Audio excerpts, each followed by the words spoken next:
We have prayed, we have sung, we have done lots of things to get ready. So all there is left to do is begin. Be still and know that I am God. Be still and know that I am. Be still and know. Be still. Be. What is the biggest present you ever got? Maybe it was a bike, or a computer, or a dog. Oh, there's something different about that kind of present. That kind of presence alive. Maybe the biggest present you ever got was a video game, or a new sweater, or a new set of golf clubs. Those are all wonderful presents. Did you know that there are some presents that are so huge, nobody notices them? They are so big that we have to go back to the beginning to be able to see them. Or maybe a little bit before the beginning.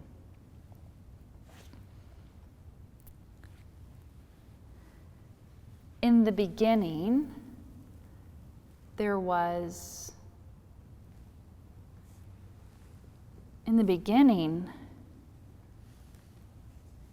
hardly anything.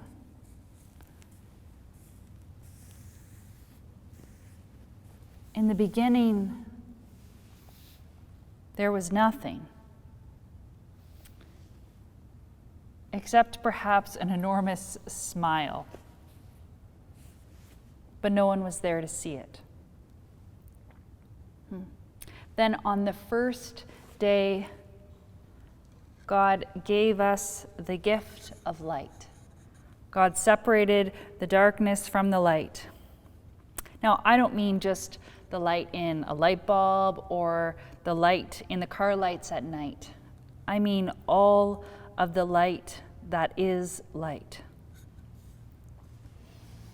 When God saw the gift of light, God said, "It is good." And that was the end of the first day. On the second day, God gave us the gift of water. Now, I don't mean just the water in a water glass or the water in a bathtub or a shower. I don't even mean the water that comes down from the sky in rain. I mean all of the water that water comes from. When God saw the gift of water, God said, "It is good." And that was the end of the second day. On the third day, God gave us the gift of dry land. God separated the waters from the dry land and gave us the gift of the green and growing things. When God saw the gift of the dry land and the green and the growing things, God said, "It is good." And that was the end of the third day. On the fourth day, God gave us the gift of day and night, a way for us to count our days. Here is the great light of the day, the sun. And here are the great lights of the night, the stars and the moon. When God saw the gift of day and night, our way to count our days, God said, "It is good." And that was the end of the fourth day. On the fifth day, God gave us the gift of the creatures that fly. I don't mean just the birds, I mean all of the creatures. And God gave us the gift of the creatures that swim in the waters, all of them.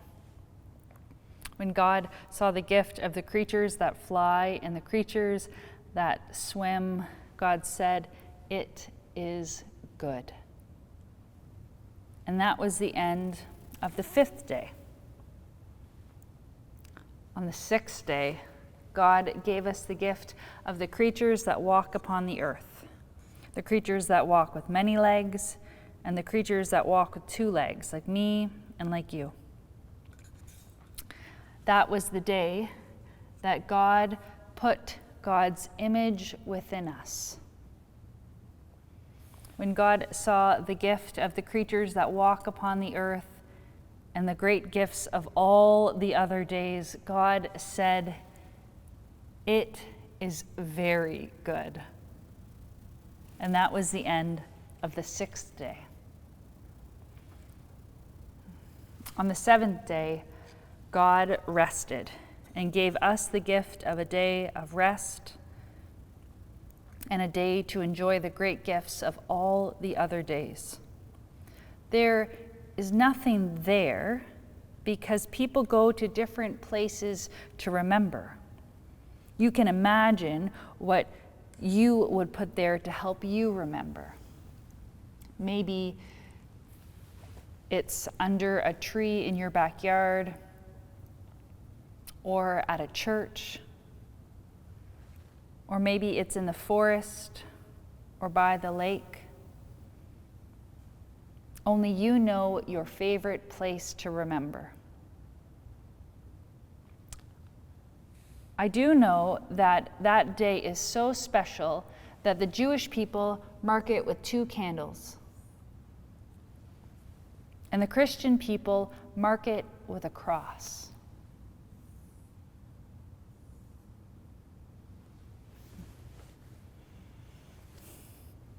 Now I wonder which one of these days you like best.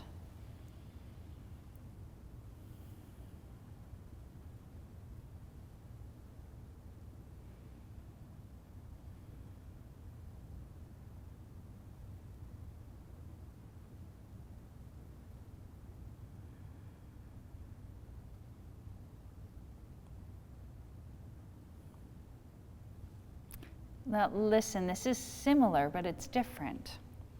I wonder which day is the most important.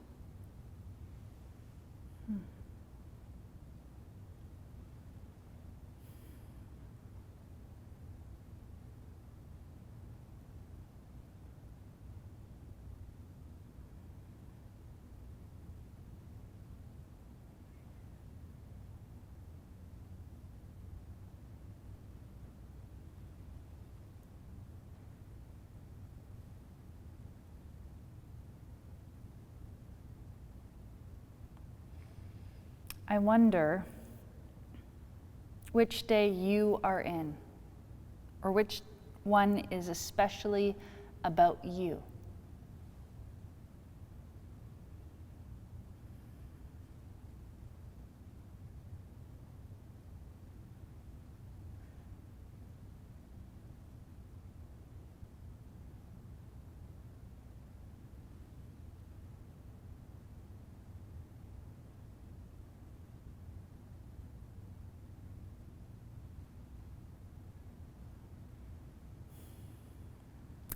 I wonder which one of these days we could take out and still have all the days that we need.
There's lots to wonder about this story.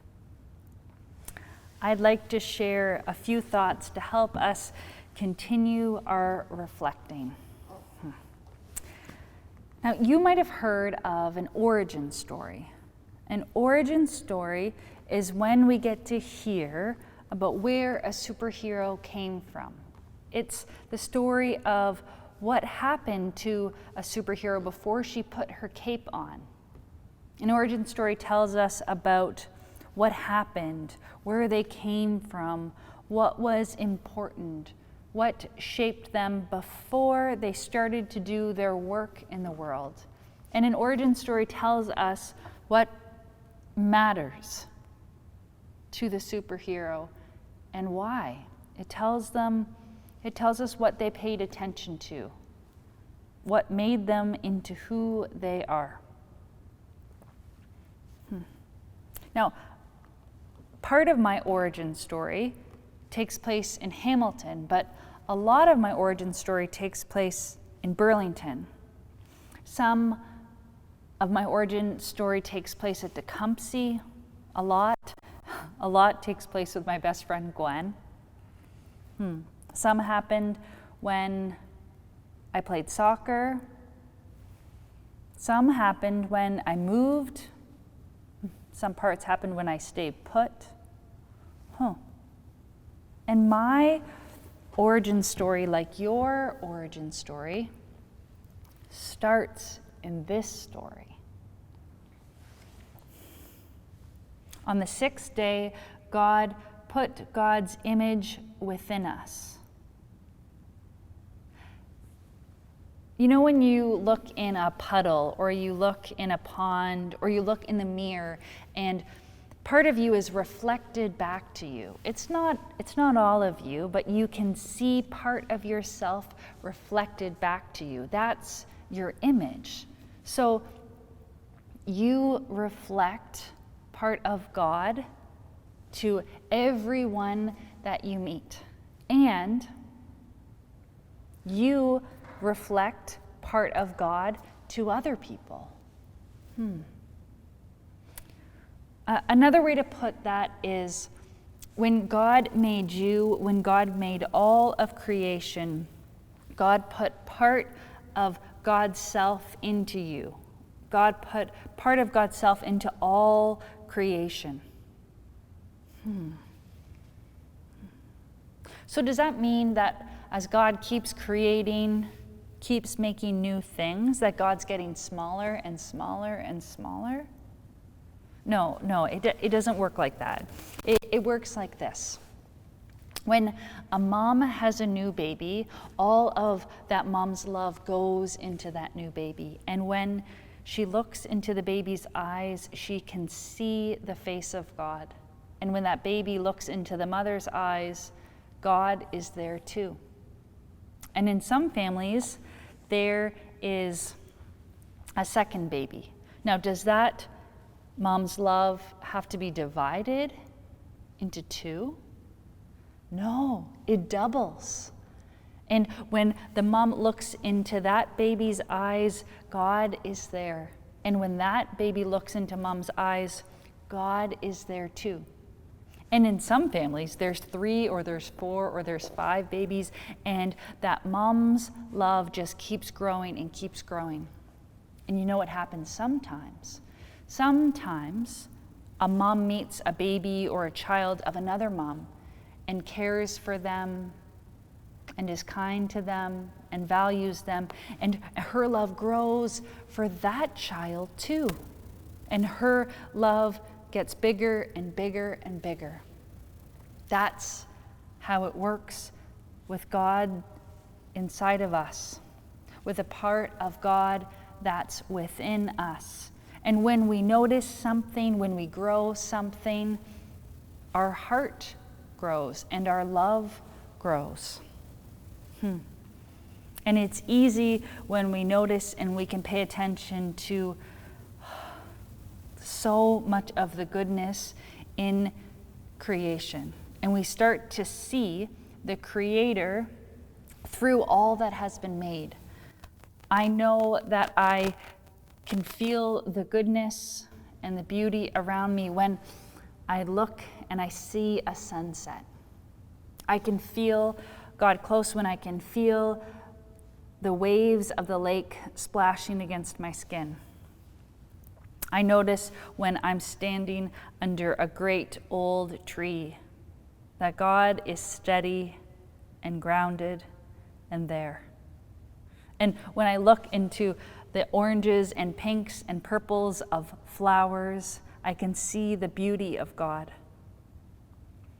I know when I see the twinkling stars at night and the moonbeams shining down that God is close, because I will not be overwhelmed by the darkness of that night. I will not be overcome by being scared. I know when I imagine a dolphin or a tortoise or a whale, or I see a falcon fly overhead, or imagine a toucan, I can see God there too, through all that God has made. And it's easy for me to see God through my dog, and to feel God reflected back to me when I spend time with my best friend, Gwen.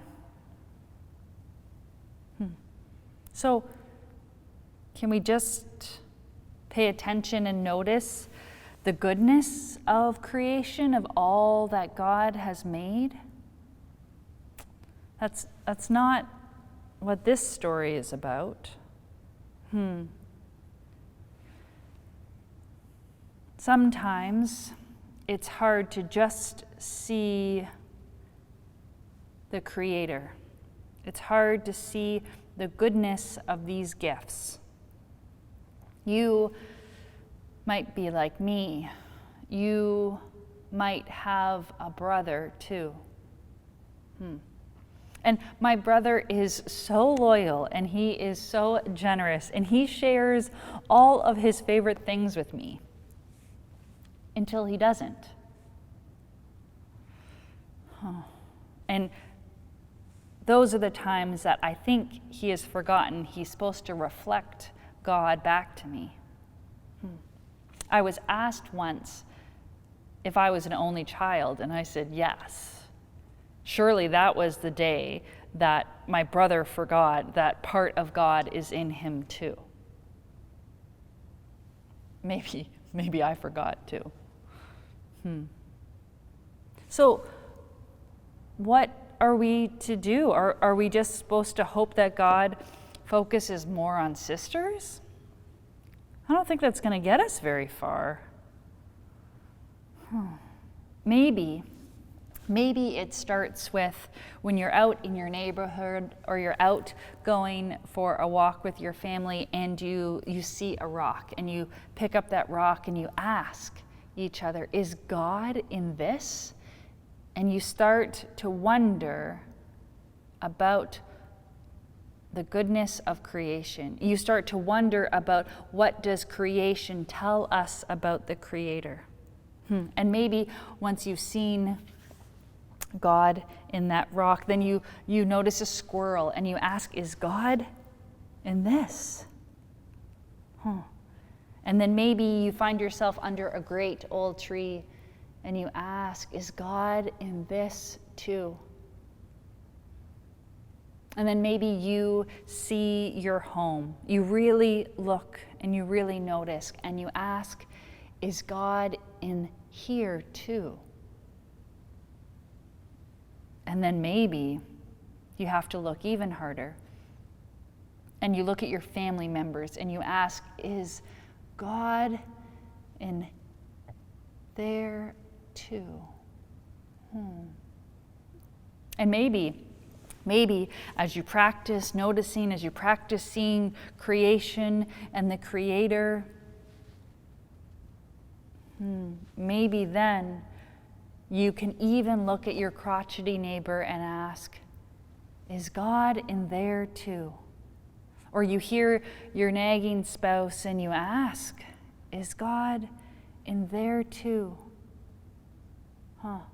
And maybe you can even pause in a disagreement and ask, is God in this too? And before you know it, you'll be looking at your brother and even asking, is God in this too?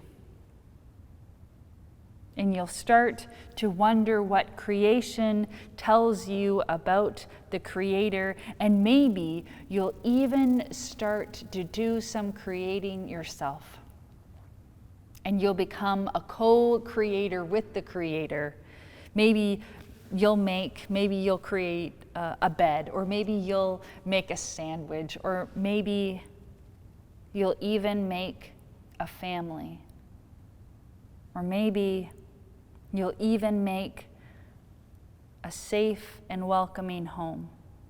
Maybe you'll even make a workplace that all voices are valued. Maybe even then, as you're co-creating with God, you'll start to see the goodness of creation. You'll start to come even closer to these great gifts. And then you'll remember. You'll remember the part of your origin story, the part that starts in this story, that you were created by the Creator on purpose for a purpose, and that you will see these great gifts through God's eyes. And maybe even then, you'll look in the mirror and see all that God has made and see God there too. And the only way you'll be able to respond to these great gifts is how God responded. It is very good.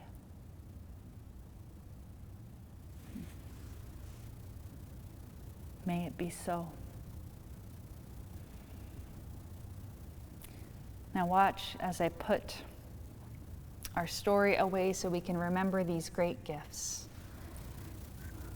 The gift of a day to rest and to remember all of these great gifts.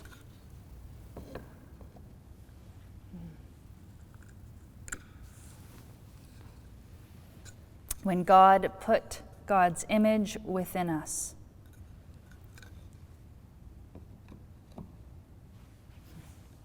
the gift of the creatures that fly and the creatures that swim.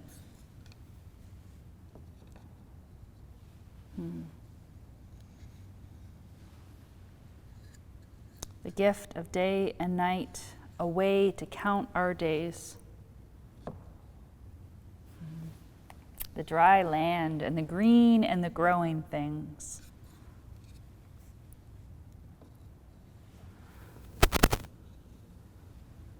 The gift of the waters.